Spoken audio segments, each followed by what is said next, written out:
हाय दोस्तों, नमस्कार दोस्तों, कैसे हो दोस्तों। आज हम बात करेंगे डी डाइमर टेस्ट के बारे में। दोस्तों, कोरोना के टाइम पे आपने डी डाइमर टेस्ट के बारे में कई बार सुना होगा। दोस्तों, कोरोना के दौरान जिन पेशेंट को सांस लेने में दिक्कत होती थी, छाती में दर्द होता था, दोस्तों खांसी आती थी, दोस्तों उन पेशेंटों के लिए डॉक्टर डी डाइमर टेस्ट लिखते थे।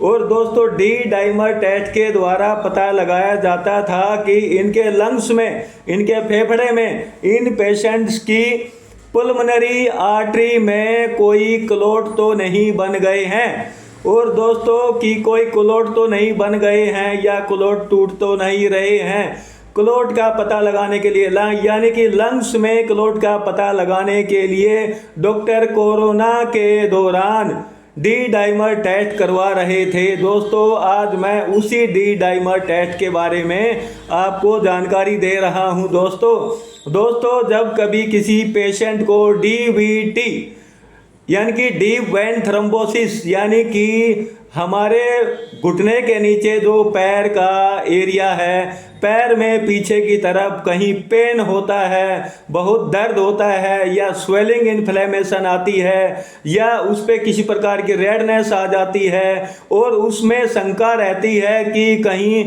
किसी वेन में कोई थक्का तो नहीं जम गया है, जिसके कारण हमारी वेन में ब्लड का फ्लो आने जाने में कोई रुकावट बनने के कारण तो ये पैर में स्वेलिंग तो नहीं हो गई है, या दर्द तो नहीं होने लगा है। तो इसको जांचने के लिए, डॉक्टर डीवीटी की बीमारी का पता लगाने के लिए डॉक्टर डी डाइमर टेस्ट करवाते हैं। दोस्तों, दूसरा डी डाइमर टेस्ट करवाते हैं कि यदि किसी पेशेंट को सांस लेने में दिक्कत होती है, अचानक सांस लेने में दिक्कत होती है और सांस खिंच के आ रहा है, दोस्तों उसकी छाती में दर्द होता है, दोस्तों तो डॉक्टर को डाउट होता है कि कहीं ये पीई तो नहीं है। पीई यानी पल्मोनरी एम्बोलिज्म, यानी कि डॉक्टर को शंका लगती है कि कहीं इनके फेफड़े में कोई क्लॉट तो नहीं जमा हो गया, कोई क्लॉट तो नहीं आ गया है, या बनने लग रहा है, या दोस्तों या क्लॉट कोई टूटने लग रहा है। तो दोस्तों उसको जांचने के लिए डॉक्टर पीई यानी कि पल्मोनरी एम्बोलिज्म को देखने के लिए डॉक्टर डी डाइमर का टेस्ट करवा लेते हैं। दोस्तों, इन दोनों कंडीशन में, यानी कि डीवीटी की बीमारी का पता लगाने के लिए या पीई जो लंग्स में होती है उसका पता लगाने के लिए डॉक्टर डी डाइमर टेस्ट करवा लेते हैं। और दोस्तों, यदि डी डाइमर टेस्ट की वैल्यू अधिक बढ़कर आती है और पेशेंट को पैर में दर्द होता है, तो डॉक्टर उस पेशेंट के पैर के अल्ट्रासाउंड या कलर डॉपलर भी करवाता है। यदि पैर में डॉक्टर को डीवीटी बीमारी की शंका हो जाती है, उसको लगता है ये क्लॉट है और डी डाइमर टेस्ट की संख्या, इसकी वैल्यू अधिक बढ़कर आती है, तब डॉक्टर पैर का अल्ट्रासाउंड और कलर डॉपलर करवा लेता है दोस्तों, ताकि क्लॉट कितना बड़ा है उसको जांचने के लिए, ताकि पेशेंट का इलाज सही प्रकार से हो सके।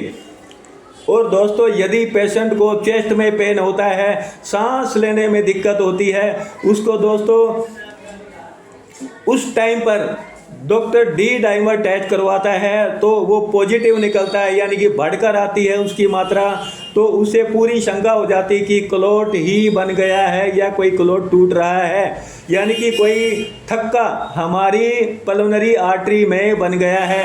तब डॉक्टर आपको एक सीटी स्कैन करवाने की सलाह देता है। यदि आपका डी डाइमर टेस्ट चेस्ट के मामले में भी अधिक बढ़कर आ रहा है, तब आपको एक चेस्ट के लिए सीटी स्कैन करवाने की आवश्यकता होती है, ताकि क्लॉट का पता लग सके कि क्लॉट कितना बड़ा और किस पोजीशन पर है, ताकि ट्रीटमेंट के लिए सही समय पर सही इलाज दिया जा सके। तो दोस्तों, ये आज मैंने आपको बताया कि डी डाइमर टेस्ट क्या है।